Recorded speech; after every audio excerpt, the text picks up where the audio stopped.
118వ కీర్తన.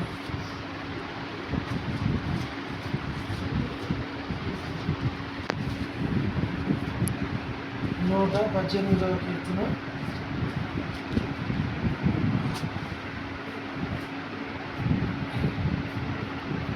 23, 24 వచ్చినాడు. 23 ఒకటి చదవండి, 24 ఒకటి చదవండి. ఇది యెహోవా వలన కలిగినది, అది మన కన్నులకు ఆశ్చర్యం. 24 ఒకటి చదవండి.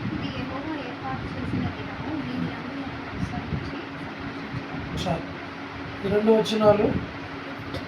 ఒకటి, అది యెహోవా వలన కలిగినది, అది మన కన్నులకు ఆశ్చర్యం.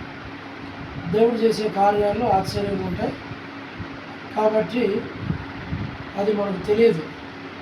దేవుడు ఆ సమయాన్ని తీసుకొని వచ్చినప్పుడు దేవుడు ప్రతిదీ కూడా మనకు ఆశ్చర్య రీతిగా కలిగించి దేవుడు ఏర్పాటు చేసి పెద్దల సమక్షంలో పెద్దల ద్వారా దేవుడు చేసేటువంటి కార్యం.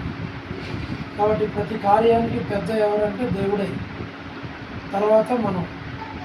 కాబట్టి ఈ వచ్చిన ప్రకారంగా మరి ఇది యెహోవా వలన కలిగినది, మనం నమ్మాలి, విశ్వసించాలి. ఈ కార్యము దేవుడు చేస్తున్నాడు అని మనం విశ్వసించాలి, నమ్మాలి. ఇది దేవుని కార్యం, మనుషుల కార్యం కాదు. ఒకవేళ లాజరస్ అన్న ఇది మనం చేసిన కార్యం అని అనుకోవడానికిలే, దానం అన్న కూడా మనం చేసిన కార్యం అని అనుకోవడానికిలే. అలాగే మరి ఎఫ్సి వాళ్ళ తాతయ్య గారు, మరి అమ్మమ్మ వాళ్ళు చేసే కార్యం కాదు, మేము చేసే కార్యం కూడా కాదు. ఇది భగవంతుని కార్యం. ఏ కార్యం ఇది? భగవంతుని, దేవుని కార్యం ఇది.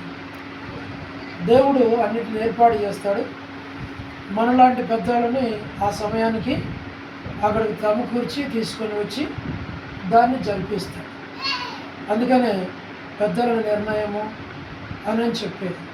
మొదట దేవుని నిర్ణయము, తర్వాత పెద్దల యొక్క నిర్ణయం. వాళ్ళిద్దరికి వాళ్ళు మాట్లాడుకోలేరు, వాళ్ళిద్దరికి వాళ్ళు ఏది కూడా చేసుకోలేరు. మనమే పెద్దలుగా అది ఏ శుభకార్యమైనా మనం చేయాలి. కాబట్టి కనబడేది మనము, కనబడకుండా మన మధ్యలో ఉండి కార్యాలు జరిగించేది దేవుడు, దేవుని కార్యం.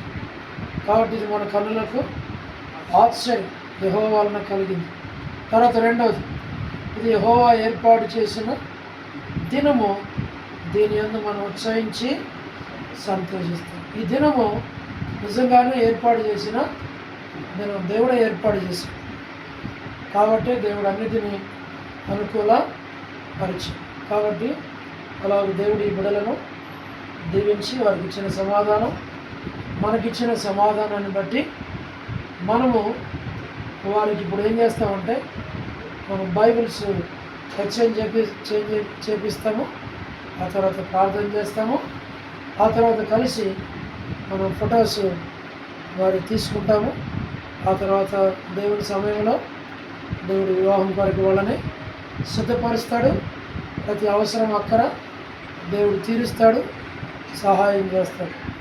కాబట్టి ఇక్కడ నిలబడిన వాళ్ళందరూ ఏం చేయాలనంటే దేవుని సమయంలో వారికి వివాహం జరిగించుకునేటట్లు, మరి పాస్టర్స్ ద్వారా వివాహం జరిగించుకునేటట్లు, ప్రతి అవసరము ప్రతి అక్కర తీర్చబడేటట్లు వారిద్దరి వివాహం ద్వారా దేవునికి మహిమ కలిగేటట్లుగా మనమందరం ప్రార్థన చేయాలి. భగవంతుని తలుచుకొని జ్ఞాపకం చేసుకొని మరి ఈ శుభకార్యం చక్కగా జరిగించబడేటట్లుగా మనం ప్రార్థన చేయాలి.